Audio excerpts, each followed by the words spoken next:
Allez, on attaque la ronde 3 du tournoi de Vendeuvre. Je suis opposé à Niels Eldenberg. Il est plutôt tôt, 10 heures le matin. J'ai les blancs. C'est un joueur qui joue dans mon club au Luxembourg, que je connais comme ça, vaguement. Parce que je l'ai vu plusieurs fois en tournoi et à mon club, lors des jours de match. Je vois qu'il joue des gambits dames. Les gambits avec A6, là, ce qu'on appelle les Magnus Queen's Gambit. Je prépare un peu. Je me dis, bon, il joue peut-être d'autres choses. Je sais plus ce que j'avais vu d'autres, mais majoritairement ça. J'arrive, je me dis, il faut l'emporter. 2188, il faut tout essayer. Et c'est parti. J'envoie D4 pour jouer sur ce Magnus Queen's Gambit. Il me joue D5. C4 et il me joue E6. Je joue cavalier C3 parce que je voulais une ligne spéciale. Donc je joue cavalier C3. Et petite anecdote assez amusante, c'est que quand je discute dans la voiture, parce que j'amène un ami à la salle, on discute de ce qu'on va jouer, etc. Et je lui dis, bah il joue normalement et Magnus, machin, mais j'ai révisé vite fait la Tarache, parce que tout le monde joue la Tarache dernièrement. Et c'est vrai que si vous regardez, la Tarache revient énormément. Et à ce moment-là, qu'est-ce qui se passe? Bah, C5 est joué.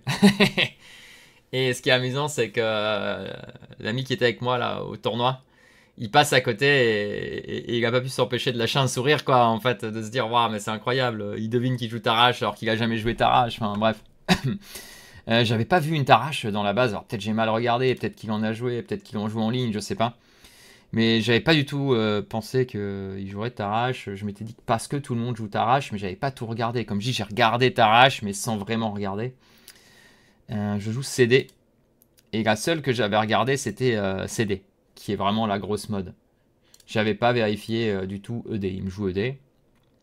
Je réfléchis du coup un petit peu, puis je décide d'aller dans ce que je jouais avant. Fait une éternité, pardon, que j'ai pas joué contre une Tarache.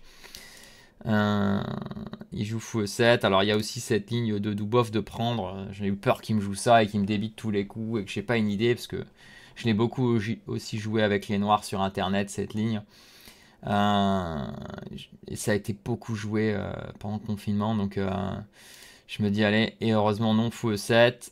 Du coup je rentre dans cette ligne et là la dernière ligne que j'avais regardée, c'était ce que donnait Boris Avruk et je vais réfléchir et comme j'ai pas travaillé, je vais finir par jouer cette ligne.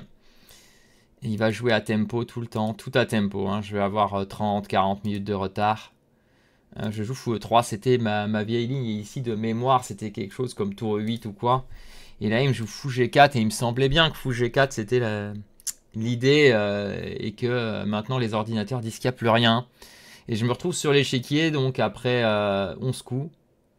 Mon adversaire qui a plus d'1h30, moi qui suis déjà descendu je pense à 1 heure et je me mets encore à réfléchir parce que je veux juste obtenir une position jouable qu'il ne connaîtrait pas. Et là, je réfléchis, je me dis tour C1, c'est le coup principal.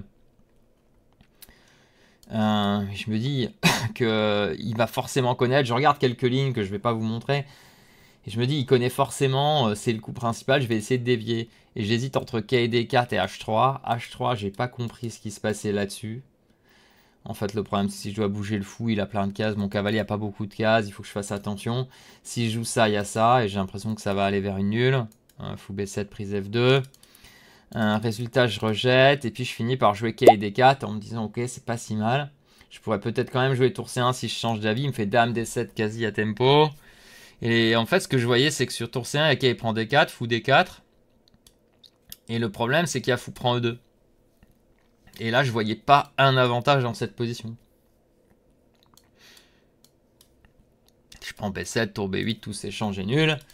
J'ai réfléchi ici à garder simplement la position, genre tour D1 et sacrifier un pion, mais je me suis dit à un moment c'est sûr je vais devoir prendre et prendre, ça va faire nul. J'y croyais pas, en plus je me disais il doit connaître, enfin voilà c'est vraiment pas la bonne idée. Résultat je prends une décision un peu pratique sur l'échiquier en me disant ok il est préparé, tu l'es pas, Jouka il prend C6, prise. Et là j'ai eu un petit regret, je l'ai dit à mon adversaire après la partie, j'aurais voulu jouer tour C1 ici, et je sais pas j'ai joué KC5 un peu trop vite. Et je trouve qu'après, dans la position ici, il a pas de problème. Il me fait tour E8, je suis attaqué. Je joue F3, il me fait fou H3. Et dans cette situation, j'ai envie de le laisser prendre et en même temps, j'ai envie de prendre. Et j'ai encore réfléchi ce que j'avais envie de prendre pour qu'il amène sa dame et pour qu'il soit tenté d'essayer de me mater. Tandis que si je fais un coup classique, en fait, il va pas essayer. Donc je me suis dit, allez, je prends le risque, j'essaye de lui donner une attaque. Il me dira après la partie qu'il pensait qu'avec une tour en F2, il ne me battrait jamais. Alors, cette position, elle est jouable, mais le problème, c'est ce roi et cette tour et cette structure, quoi. Mais je suis obligé d'avoir cette structure, parce que ce cavalier avait ces 2 cases. Si je lui enlève pas ces 2 cases, il est trop fort. Ici, mes idées de gain, c'est de gagner lui. D'arriver de placer peut-être un bon E4, je sais pas à un moment, mais pour le moment, c'est ridicule, bien sûr. Ou de taper sur C6, quoi. Ou éventuellement arriver à le paralyser et envoyer quelque chose comme G4, G5 un jour, mais ça n'arrivera jamais. Résultat, bah, je sais que c'est à peu près égal, cette position peut-être préférable même au noir, hein, parce que c'est pas si simple à jouer pour les blancs. Mais bon, on a ce qu'on a, et le constat c'est dominer à la pendule, et mon adversaire connaît mieux que moi. Il joue KD7 et il m'a surpris dans l'ouverture. Je fais tour C1, il fait tour B8. Et bon, tour B8, bien joué, j'ai l'impression. Il attaque B2, je suis un peu obligé de jouer B3. Il joue A5, très bon coup pour jouer des A4. En fait, les A4, quand je vais jouer BA4, ça va lui donner la case C4 pour le cavalier. Et une fois que son quai est en C4, je pense que je gagne jamais. Parce qu'avec mes pions doublés, il va juste les attaquer. Résultat très compliqué ici. Et en fait, je m'en suis rendu compte de cette histoire de A4 sur une certaine ligne qu'après, parce que j'ai joué fou D6. Et mon idée, c'était Dame D2. Et sur Dame D2, je me suis rendu compte que A4 marchait. Et ici, je voyais pas d'idée. Résultat, le temps passe. Je reviens. Parce que je me rends compte que c'est juste ridicule. Il me fait Dame E6, bon coup. Moi, je voulais tellement qu'il m'attaque avec H5. Il revient avec la Dame, ce qui est un bon coup, je pense, pratique. Je joue Dame D4. Et là, ce qui est amusant, c'est que il peut quand même jouer des A4. Hein. Il l'a pas fait, mais il peut quand même le faire. Il a amélioré la position. J'ai joué tour C2 pour défendre un peu mon pion, ma position, mon pion A surtout aussi, pour pouvoir jouer Dame prend A4 sur A4. Et là, il me fait Dame G6. Et à ce moment-là, bah, j'ai toujours énormément de temps de retard. Pas une idée dans la position, il est très solide. Il va menacer peut-être de doubler les tours. Bon, je vais être sous pression. Résultat, je me dis, bon, bah, je calcule Dame D3 pour juste jouer pour l'égalité. Il prend. Et ce qui est horrible ici, c'est que j'étais obligé, avant de jouer Dame D3, de calculer quai prend C5, les entrées en E1, les cavaliers E5, les tours qui se doublent. J'avais tellement de choses à calculer. Et ça me semblait aller. Donc voilà, j'étais déjà en mode je sauve la partie. Et là, il me joue un coup hyper précis qui est A4. J'ai trouvé ça hyper fort. Parce qu'en fait, il me fixe d'abord. Donc après, dans toutes les lignes, peut-être, il peut espérer un petit truc où j'ai un mauvais fou. Heureusement, ça ne fonctionne pas. Moi, je lui ai dit après la partie que j'avais eu peur d'une ligne. Et en fait, heureusement, elle ne fonctionne pas. Et celle-là, je l'ai vérifiée par curiosité. Mais en fait, j'avais eu peur qu'il y ait quelque chose comme ça. Alors, j'avais vu que ça allait. Mais en fait, j'avais peur qu'il y ait quelque chose comme ça. Pourquoi? Parce que je la comparais avec la position sans ça, en fait. Si vous voulez, dans cette position, je ne sais pas pourquoi, mais dans ma tête, j'avais vu ça pour me débarrasser des problèmes. A priori, j'ai un meilleur coup qui est ça parce qu'il n'y a pas de bonne découverte. Mais j'avais tellement peur que dans l'autre, si on inclut donc A4, et qu'on arrive ici, si jamais je joue ça, j'avais un peu peur qu'il y ait une ligne comme ça et qu'il puisse me jouer avec un bon cavalier, qu'il arrive à ramener son roi, et que peut-être avec un échange de tours, il n'y ait que les noirs qui puissent gagner. Mais heureusement, je l'ai vu après, il y a ça qui juste réfute totalement parce que j'attaque ce... Il n'y a pas de découverte en fait. En fait, j'ai eu peur parce que j'avais pas de temps. Hein. Si j'avais eu du temps, évidemment, j'aurais pas eu peur. Mais j'avais un peu peur en fait. Petite pression. Vous savez, quand vous faites dominer dans l'ouverture, comment ça? Dominer à la pendule.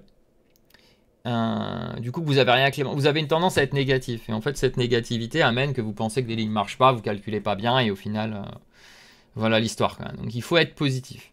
Mon mood est négatif dernièrement et c'est ce que je dois absolument changer.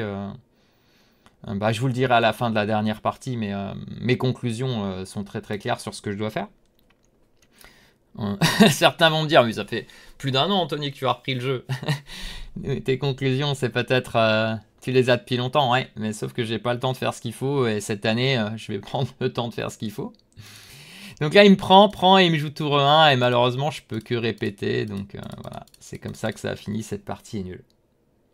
Alors je pense que mon adversaire a bien joué, je pense que j'ai pas été des plus efficaces avec les blancs, mais en même temps c'est dur. Et bon, je vais pas dévoiler tout sur mon adversaire, mais il m'a dit qu'il connaissait bien cette ligne, qu'il avait bossé, etc. Et je pense que l'analyse de Chesscom reflète bien la qualité de cette partie. 98,8 et 99,9. Il y a juste, c'est une partie où il y a tarage très direct. J'ai pas une idée assez travaillée et j'obtiens rien et nul. Hein. C'est les échecs actuels. Voilà. Tristesse. Mais c'est la réalité. Il faut être mieux préparé dès que les joueurs sont de bons joueurs. Nils était un bon joueur. Son Elo, on pourrait dire, ah oui, avant 2188, enfin quand moi j'étais 2188, j'étais pas bon quoi. Mais aujourd'hui, 2188, si il fait pas d'erreur de stratégie, il connaît sa théorie, il connaît ses plans, bon, il connaît ses milieux de jeu, tout ça, c'est dur, hein, c'est que c'est un bon joueur. Moi, quand je jouais une ouverture, quand j'avais son Elo, je connaissais pas l'ombre d'un coup. Ouais, et donc, zéro erreur de part et d'autre, 27, 27, 50, que très bien joué. Donc là, on peut regarder, mais en fait, on va voir que ce tournoi... Je ne vous spoil pas pour la suite, mais ce tournoi va être un peu plus vite expédié que le précédent. On va se tourner vers le futur. Le présent et le futur. Mais ouais, il n'y a pas grand chose à dire ici. Hein. Book. Book.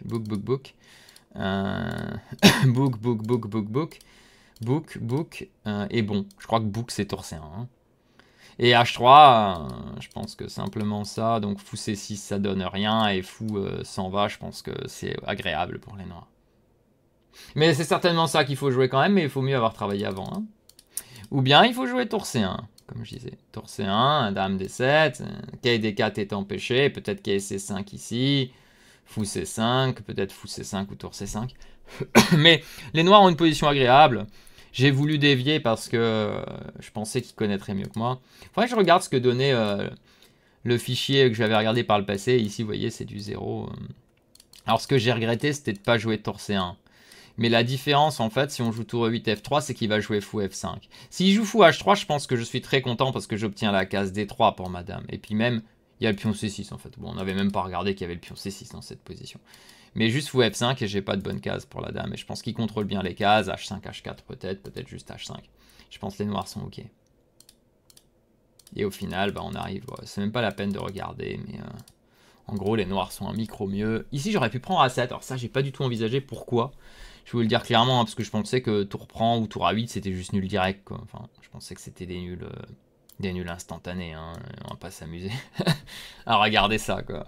Peut-être, hein, peut-être l'ordi a raison, peut-être que finalement c'est légèrement favorable. Bon, il y a plusieurs lignes, mais je pensais que c'était des nuls forcés. À moins que j'ai rentré dans le mauvais ordre, mais il me semble que j'avais regardé et que...